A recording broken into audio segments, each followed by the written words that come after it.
মোবাইলের নেশা কাটাতে মালদায় ফুটবল প্রতিযোগিতা।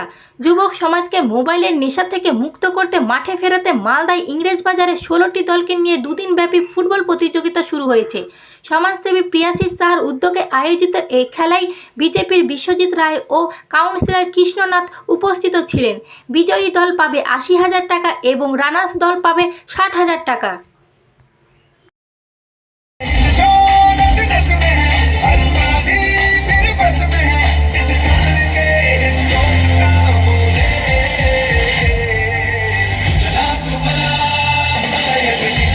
জয়ন্ত দাস এবং জার্সি নাম্বার 11, জার্সি নাম্বার 17 তুষার।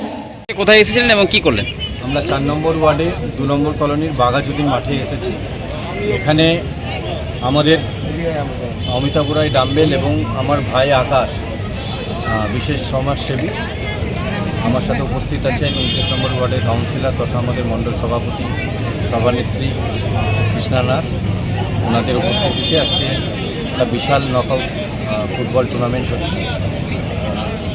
আমাদের যে মেসেজ, যে উদ্দেশ্য, সেটা হচ্ছে যে যেভাবে যুব সমাজ আসক্ত হয়ে গেছে মোবাইলে, সেখান থেকে বের করে যে মাঠে যুব সমাজকে নিয়ে আসা, তার জন্য যে আজকে একটা বিশেষ উদ্যোগ নিয়েছে এখানকার আমাদের ভাইয়েরা, তার জন্য অসংখ্য ধন্যবাদ।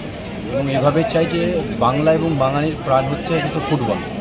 সার্বিকভাবে এই ফুটবল খেলাকে দিকে দিকে ছড়িয়ে দেওয়ার যে মধ্যে যে যুব সমাজকে আবার যে মাঠে নিয়ে আসার জন্য যে প্রয়াস, তার জন্য আমরা অসংখ্য ধন্যবাদ জানাই আমাদের উদ্যোক্তাদের। আজকে আমরা উপস্থিত হয়েছিলাম এই মাঠে।